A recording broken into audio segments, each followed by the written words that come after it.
Hello everybody, and welcome back to my car.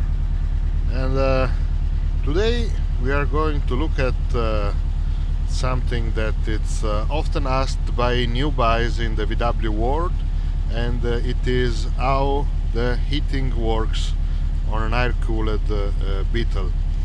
Now here we are in my 1997 Mexican Beetle, and we can see that I have, beside the parking brake, I have one lever here. Now on an older Beetle you will have another lever here, but as we are going to see later, on this car the heating is much simplified. Now first thing first, to operate the heating in these cars is quite easy. You turn on the engine and it's now on, and you pull up this lever all the way up like this. Now the heating is on. As simple as that. And the heat, I'm going to turn it off as it's quite hot today, and the heat comes out of these are vents. There is one here and another one on the other side, and this is to defog the windshield.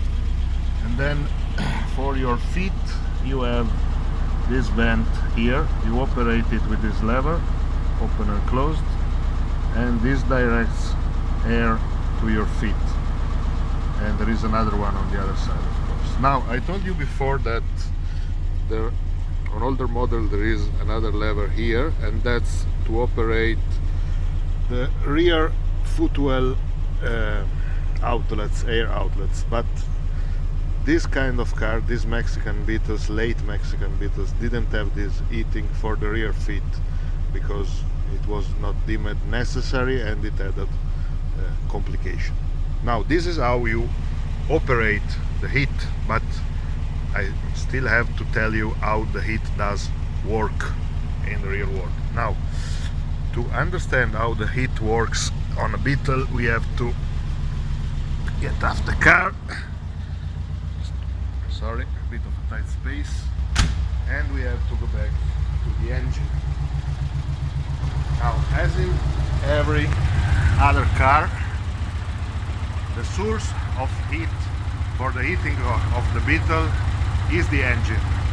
Combustion engine, it generates heat, must be cooled, so a part of this quote of this heat can be used to heat the passenger compartment.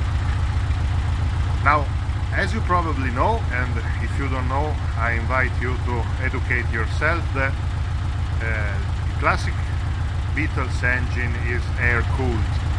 This means that the cylinders are cooled by air and the oil is cooled by air. And the air is pumped through the alternator shaft. At the other end of the shaft is a fan, and it sucks air from the front of this black metal housing, and it pressurizes it through a centrifugal motion, and it directs it to the cylinders downwards, and then it comes out from below heat. Now this is not the air that it's concerning us now. You can see these paper tubes. These paper tubes are the first stage of the heater. Now inside the fan housing, the black housing, are baffles, and some of these baffles direct a quart of air through these tubes, 1 and 2, and each tube goes to an heat exchanger. Now the heat exchanger stays below the engine, and I'm going to show you how it works.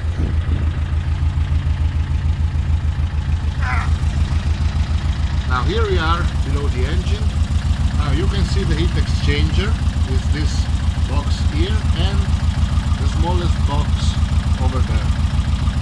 Now the back cylinders, the exhaust pipes pass through that first stage of the heat exchanger, and the front cylinders, their exhaust tubes pass through this bigger stage of the heat exchanger. Now inside, this is the exhaust tube, this one here. When it goes inside, it's covered with fins, with aluminum fins, and those help exchanging the heat from the exhaust with the fresh air that comes from the top. From those paper tubes, it goes through this way to the front of the car. Now at the top of the heat exchanger in the front are the control valves. Here is the control valve for the heat exchanger. You can see it really is, here it is. See? That complex, that one that connects to the accordion pipe, to the concertina pipe, is the valve. And there is the operating lever. We have to go deeper. Here you can see this cable moves a lever, this lever, which operates the valve. On the other side it's the same.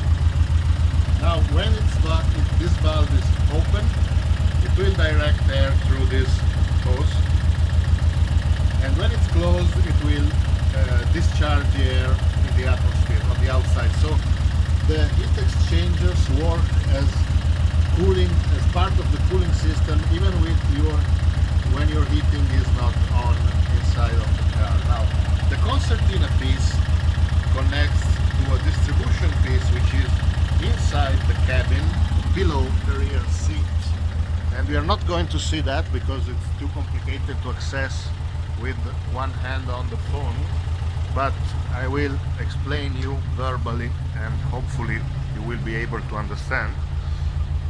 Now the concertina piece is here and the hose is here, and on older Beetle that's the Y hose, so it's made in the shape of a V or a Y, and one end goes through the heater channel, which I'm going to explain later what that is, and another end goes through the heater outlet below the seat, the one that on this car is not present, as I was explaining before.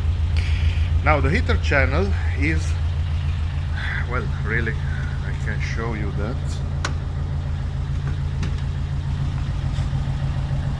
This part is the main structural part of the body.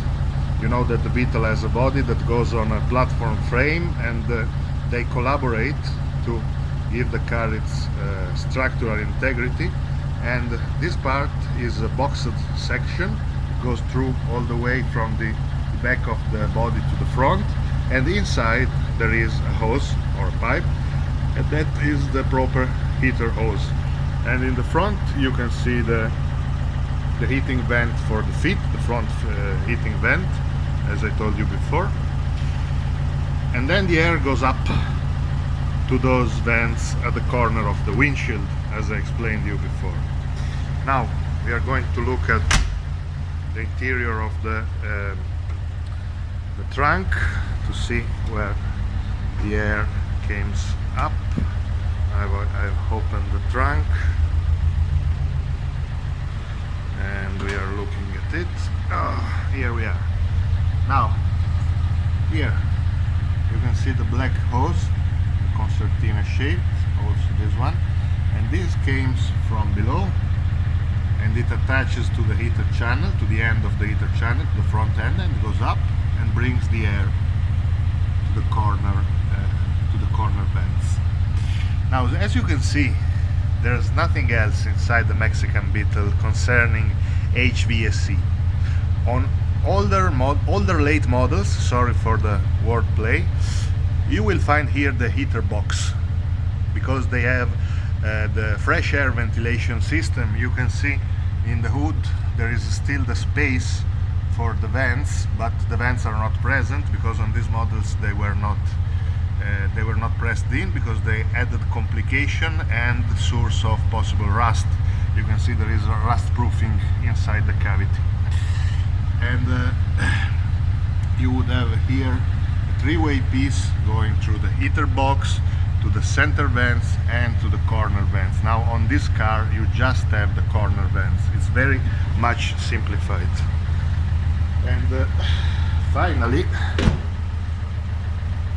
for ventilation, they reverted back to the system. They never abandoned the quartered windows, the rotating corner windows, but on this car this is the only mean to get fresh air to the cabin if you don't want to roll down the front windows. And as you can see, and with this we are going to end, in the back here you have this crescent shape, and this was added to the Beetle in 1970 for the 1971 model year, and they added here a vent in the shape of a crescent to get the air out, the air that was flowing from the hood through the car and out here. But on these cars you don't have this vent. On these cars the air can go in and out just from the quarter light or from the front windows. And well, I think I've summed up pretty much all. If you have any question or any comments, post those down here. See you next time.